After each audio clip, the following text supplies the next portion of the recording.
What's going on, everybody? Andre Toran again, here with my boy Corey Jones, and we got another Hearthrob series for you. But this time is Valentine's Day from a married bruh's perspective. And so Corey, my recently married man and the co-founder of Bruh, and just a powerful man of God. And so we're here to talk love, Valentine's Day, and everything that encapsulate that from the perspective of a married man.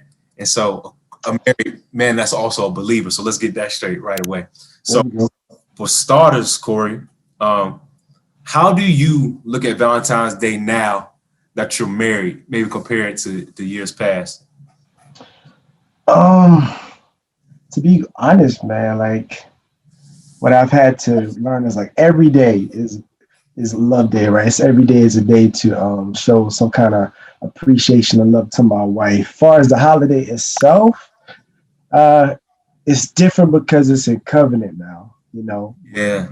As you know, around this time last year, me and my wife Diamond, we were engaged, and you know, even though we were seeking to be married and to establish a covenant, it's just so much different now, man, because it's just like I was saying earlier, like it's every day I look for opportunity to show sacrificial love to her. And so like now, like this thing is a covenant. We've made our vows before God. And so you end this now, you know, there's no getting out, but it's in a good way. It's in a good way. It's a, you know, the ring is a symbol of, you know, my love for her. You know, and so it extends beyond Valentine's Day, you know, but it's a special day because, you know, Valentine's Day, but it's different because we are in covenant now. We are been joined together. Yeah, I bet, man. I mean, that covenant is a special thing. So like, I know I was talking to a mother of a newborn. I was recently working on this story about the different shapes that love takes. And, you know, she's the mother of a newborn, but also has a husband. And I was asking what's the difference between that love. And she was like, you know, having a child, that love is innate. Like it's instinctual. It's right. Core. It's a core bond that's not going to break. And not saying that the bond between her and her husband is going to break. She's like, but you have to be more intentional and more dedicated with love in that sense. Right. That flows into my next question for you is like, what was love before you gave your life to Christ? How did that change? Or were you always aware of a Christ-like love? So I gave my life to Christ when I was 9 years old. So the only like example of love was probably the love given to me by my parents. Yeah. And you know, my parents showed me that they loved me regardless, you know, regardless of what I had to do. But I can remember in my 9-year-old mind, before pre-Christ, you know, imagine me as a 9-year-old, just figuring out like I have to do something to earn mom and dad's love. Even though they didn't show that to me, I felt like that as a young kid. Like if I'm a good kid, then mom and dad are going to be happy and they're going to give me what I want. So It was merit based. And, you know, after coming to Christ and growing in Christ, I realized that God initiated his love to us. You know, he first showed love. He demonstrated his love on the cross for us, and that, you know, nothing can separate us from him. Nothing can pluck us out of his hand. It wasn't merit based. It's by grace alone. You know, I could never do anything to earn it. So yeah, man, it's a total difference. I'm not working for love. I'm working from love.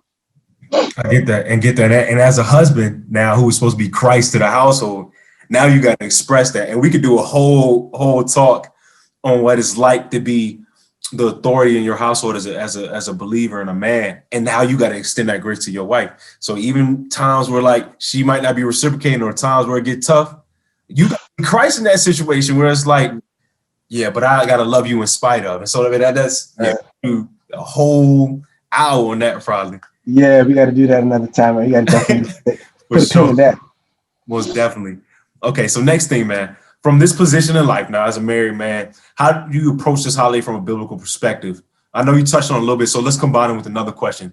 Finally, like what advice would you give a single or engaged bruh from this position of life?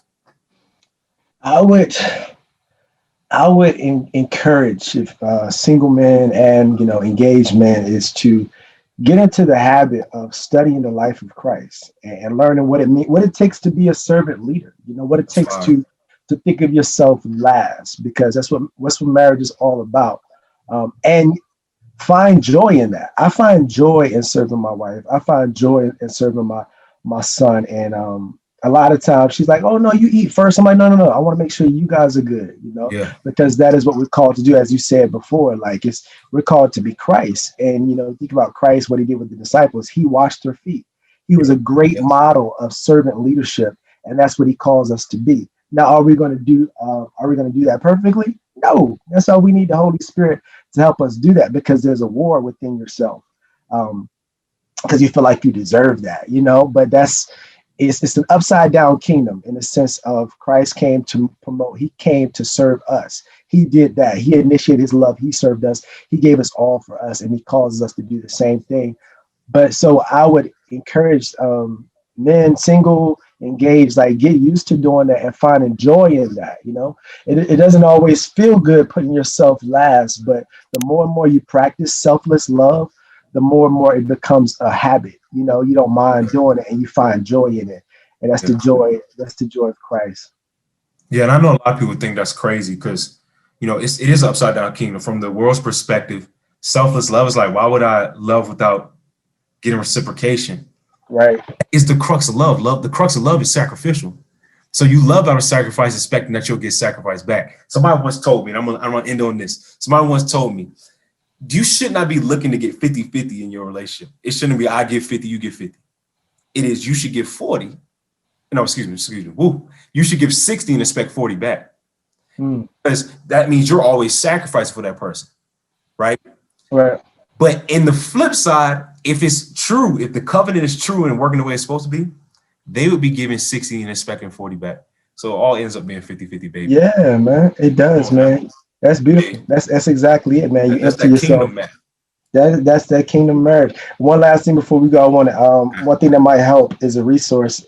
Let me give a little plug in here real quick. I just saw this, like I wasn't planning this, but it's right on my desk table. But it's by Tim Keller, one of my favorite preachers. It's a little small, like pamphlet book, but it's called the Freedom of Self-Forgetfulness, the Path to True Christian Joy. When we think about it, it's not only in a marriage, but it's in Christianity that God has called us to forget ourselves. Not in the sense, a lot of people hear that and they think like, what, you're not supposed to, you're supposed to take care of yourself. No, it's just thinking about yourself less for the sake of others and putting others first. And so, this might be a great resource. It's small, very small, only like 40 pages, really small book, but it's called The Freedom of Self-Forgetfulness by Timothy Keller. It's a good resource.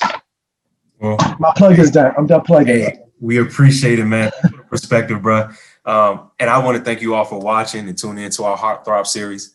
A married bruh's perspective of Valentine's Day, an engaged bruh's perspective of Valentine's Day, and a single bruh's perspective of Valentine's Day, a 3-part series. And so thank you all. Have a blessed and wonderful Valentine's Day. And love first.